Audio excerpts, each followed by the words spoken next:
मेरा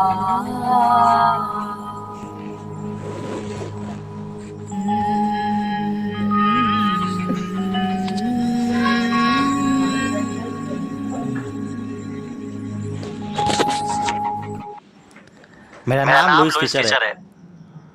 मैं 1942 में महात्मा गांधी से मिलने उनके आश्रम पहुंचा। महात्मा गांधी उस समय काफी एनर्जेटिक इंसान थे, काफी फेमस थे, लेकिन फिर भी सादगी से जीवन बिताया करते थे। मैंने उनसे पूछा कि गांधी जी, फाइनली अंग्रेज जो है इस देश को छोड़ के जा रहे हैं, तो आपने ये अंग्रेजों को बाहर निकालने की जो सोच थी, जो इंस्पिरेशन था, इसकी स्टार्टिंग, इसकी बिगिनिंग कैसे हुई? ये बात तब की है जब 1916 में मैं इंडियन नेशनल कांग्रेस के एक एनुअल कन्वेंशन में गया। वार्षिक समारोह जो लखनऊ में होना था, वहां पे 2301 डेलीगेट्स आए थे और हजारों दर्शक। उन हजारों की भीड़ में से एक व्यक्ति मेरे पास चल के आता है।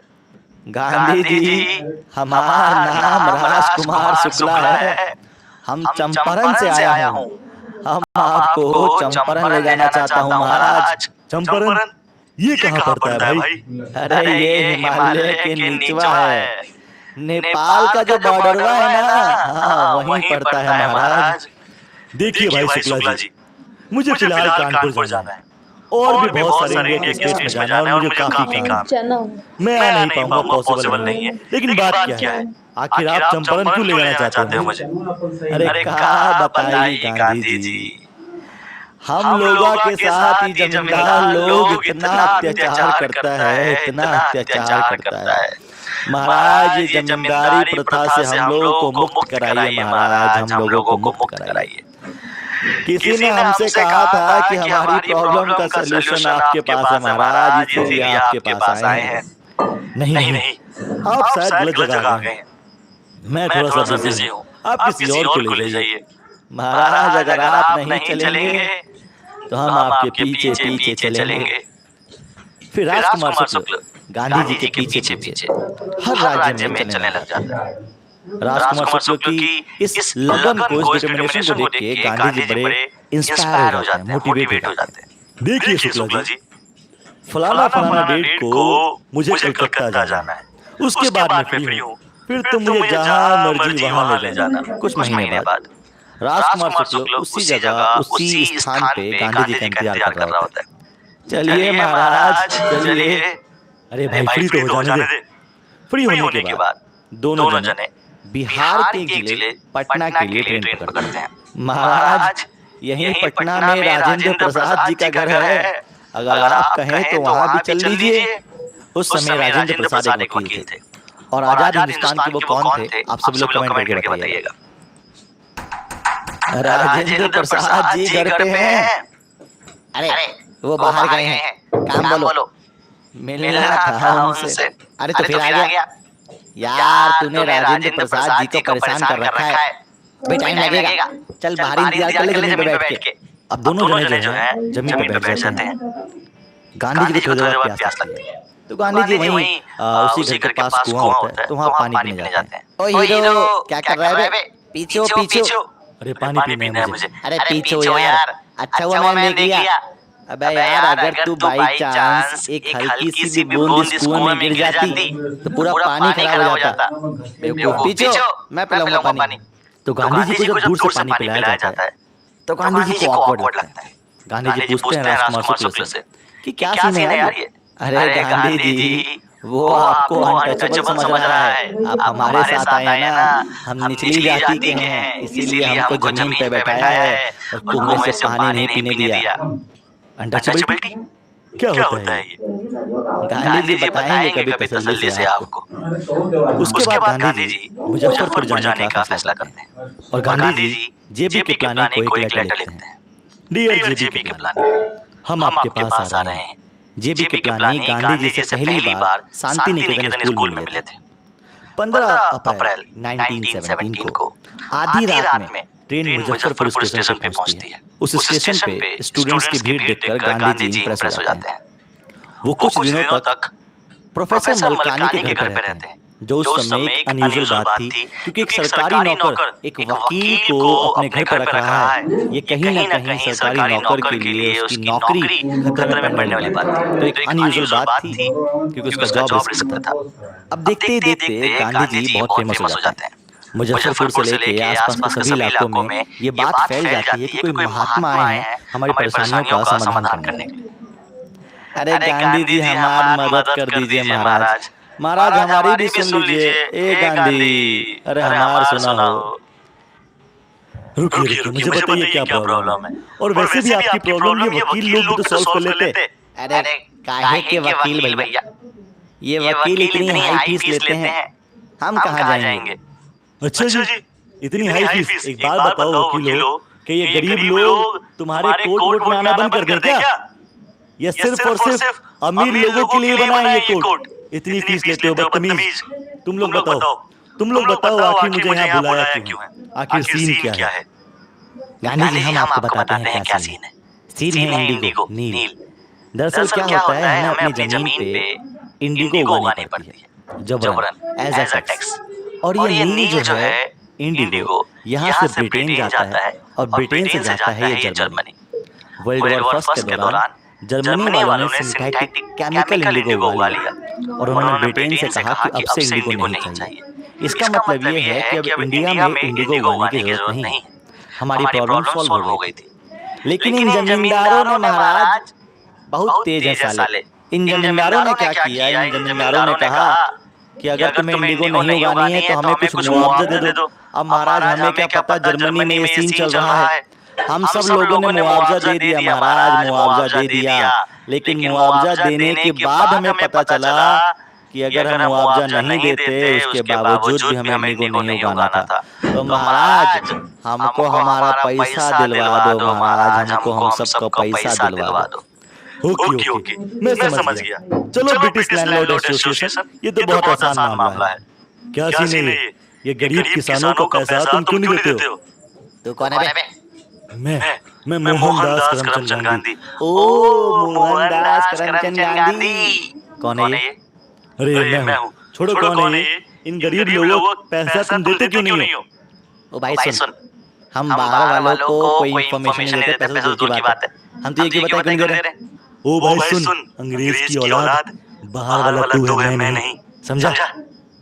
चुपचाप इन सब लोगों को पैसा दे दे, वरना मैं कमिश्नर के पास जाऊंगा। अच्छा, कमिश्नर के पास जाओगे? जाओ, कमिश्नर के पास चले जाओ। अब गांधी जी जो है ब्रिटिश लैंडलॉर्ड एसोसिएशन से कमिश्नर के पास जाते हैं। हाँ भाई कमिश्नर साहब, इन गरीब किसानों को पैसा मारा गया। मैं ब्रिटिश लैंडलॉर्ड एसोसिएशन गया तो वहाँ के लोग कुछ सुनने को राजी नहीं है। आप तो सुनिए। अबे ओ सुन, क्या नाम बताया तूने? जी मोहनदास करमचंद गांधी। ओ मोहनदास करमचंद गांधी, चुपचाप निकल ले जल्दी जल्दी, ये स्टेट छोड़ के चला जा वरना बहुत बुरा होगा। देखिए आप मुझे धमकी दे रहे हैं। अब दे नहीं रहे, दे दिया, चलो निकलो। देखो मैं जो है अब तो नहीं जाने वाला, मैं जो है यहीं रुकूंगा, इन सभी लोगों की प्रॉब्लम सॉल्व करके ही जाऊंगा। अब गाइस अगर आप देखें तो कमिश्नर और गांधी जी की बहुत ज्यादा बच जाती है। गांधी जी उसके बाद मोतिहारी जाते हैं। मोतिहारी चंपारण के ठीक बगल में, मोतिहारी में घर लेते हैं हेडक्वार्टर के रूप में कि मैं यहीं बैठ के सारी चीजें देखूंगा। अब गांधी जी के पास रोज लोग आ रहे हैं, कुछ ना कुछ बता रहे हैं। उन्हीं में से कहता है, गांधी जी, अरे पास के गांव में एक गरीब किसान के साथ बहुत अत्याचार हुआ है गांधी जी। ओए होए होए, आप चलिए गांधी जी खुद देख लीजिए। अब अगले सुबह गांधी जी हाथी पे बैठ के उस गांव में जाते हैं। तभी पुलिस सुपरिटेंडेंट का एक मैसेंजर उनको रोकता है। ओ होशियार, नीचे उतर बे। आप कौन? अरे नीचे उतरो यार, नीचे उतरो। आई देखो तुम्हारे नाम का वारंट निकला है, चुपचाप ये चंपारण स्टेट छोड़ के चले जाओ वरना बहुत बुरा होगा। गांधी जी लेटर ले लेते हैं और लिख देते हैं रिसीव्ड। देखा, हम कहे थे ये चला जाएगा। और फिर लिखते हैं डिसओबे। अबे डिसओबे लिख दिए। हाँ जाओ, मैं इस बात को नहीं मानता। और गाइस यहीं से सिविल डिसोबीडियंस सविनय अवज्ञा आंदोलन की स्टार्टिंग होती है। गांधी जी पहली बार किसी गवर्नमेंट के ऑफिशियल इंफॉर्मेशन को, ऑफिशियल नोटिस को डिसोबे कर देते हैं। गवर्नमेंट की बात को नहीं मानते हैं। अगले दिन कोर्ट से गांधी जी के पास समन आता है कि भैया आपको कोर्ट आना है कल। और गांधी जी अपने सभी दोस्तों को लेटर या तार भिजवा के बुलाते हैं। अगले सुबह मोतिहारी कोर्ट में भीड़ लग जाती है। पूरा मोतिहारी कोर्ट ब्लैक हो जाता है। सिर्फ और सिर्फ वहां पे गरीब किसानों के चेहरे दिखाई दे रहे हैं। और गांधी जी देख के खुश हो जाते हैं कि इतनी भीड़ आई है मेरे लिए। भाई हमारे फट जाती है आंखें कि इतनी भीड़ तुम्हारे लिए आई है। हाँ, शांत करो इसको। तो गांधी जी जो है उस भीड़ को शांत कराने में हेल्प करते हैं। अब इतनी भीड़ देख के उनको लगता है कि यार मीटिंग पोस्टपोन करनी चाहिए, फैसला पोस्टपोन होना चाहिए। तो लॉयर्स कहते हैं गांधी जी समय लगेगा और तब तक जो है पोस्टपोन कर देते हैं। नहीं पोस्टपोन नहीं होगा, जो होगा आज ही होगा। अच्छा, तो देखो गांधी जी कुछ घंटे लगेंगे, तब तक आप जेल चले जाओ या जमानत दे दो। एक काम करो, जेल के जाओ, जमानत दे दो। नहीं मैं जमानत नहीं दूंगा, मुझे जेल भेज दो। अच्छा, गांधी जी क्या बोले गांधी जी फैसला बाद में होगा, तब तक आप फ्री हो। और गांधी जी को फ्री छोड़ दिया जाता है। शाम को राजेंद्र प्रसाद, बृज किशोर बाबू, मौलाना आजाद और बहुत सारे बड़े बड़े लोग आते हैं। गांधी जी पूछते हैं अगर आज मैं जेल चला जाता तो तुम लोग क्या करते? गांधी जी हम लोग अपने घर चले जाते। अबे ये कोई बात है? इन गरीब किसानों का क्या होता? ये गरीब किसान ऐसे मरते रहते। यार ये बंदा कितना अलग है यार। हम तो इसी यूपी से रहते हैं, इसी यूपी बिहार में रहते हैं, उसके बावजूद भी हम इन किसानों के बारे में नहीं सोचते। और ये कहीं और से आए हुए गरीब किसानों के बारे में सोचते हैं। फिर वो लोग बोलते हैं गांधी जी अगर आप जेल जाएंगे तो हम भी जेल जाएंगे। ओके, तो अब समझ लो चंपारण की लड़ाई हम जीत चुके हैं। The battle of Champaran is von.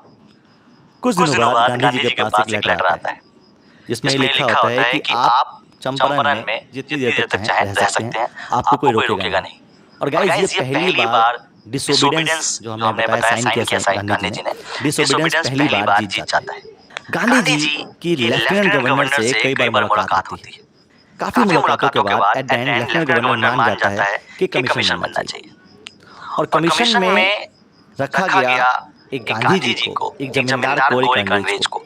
ये सोचा गया कि एक जमींदार और अंग्रेजों के सामने कोई क्या ही मुंह खोलेगा।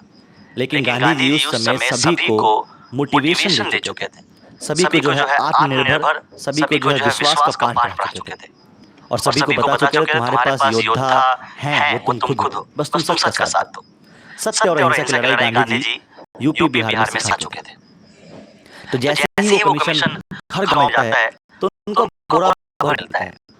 एट द एंड गांधी के पास बहुत ज्यादा सबूत हो जाता है और गांधी जी कहते हैं हाँ भाई अब हमें पैसा दे दो। अब सबको लगता है गांधी जी सारा पैसा मांगेंगे। एक काम करो, अब हमें बस 50% दे दो। अबे 50%? ये 50% में मान जाएगा? एक काम करो 25% बोल के देखो। गांधी जी हम आपको 25% देंगे। लो 25% दो। गांधी जी 25% में मान जाते हैं। गांधी जी सबको सिखाते हैं कि अमाउंट जो मिल रहा है हमें पैसा वो कम इम्पोर्टेंट है, ज्यादा इम्पोर्टेंट ये फैक्ट है कि अंग्रेज लोग पैसा दे रहे हैं। गांधी जी वहाँ पे कई साल रहते हैं। गांधी जी वहाँ पे सामाजिक पिछड़ेपन को, आपको पता होगा वो अनटचेबिलिटी, अछूत की बात जो राजकुमार शुक्ला ने कही थी, तो गांधी जी वहाँ पे लोगों को इक्वालिटी का पाठ पढ़ाते हैं। वो पिछड़ी जाति को हरिजन कहते हैं।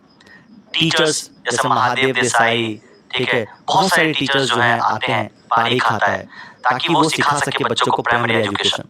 हेल्थ के लिए बहुत सारे डॉक्टर्स बुलाए जाते हैं। गांधी जी और उनकी वाइफ भी वहाँ आती है। अब गांधी जी की वाइफ एक बार देखती हैं कि एक औरत तो सिर्फ एक ही साड़ी पहनती है, तो उनसे पूछते हैं कि आप एक ही साड़ी क्यों पहनते हो? तो कहते हैं मेरे पास एक ही साड़ी है। ये दिखाते हैं कि वहाँ पे कितना पिछड़ापन है। गांधी जी वहाँ पे कई टाइम तक रहते हैं और उसके बाद जो है उसको अलविदा कह देते हैं वहाँ पे सामाजिक बुराइयों को ठीक करने के बाद। अब गाइस ये चैप्टर खत्म हो जाता है।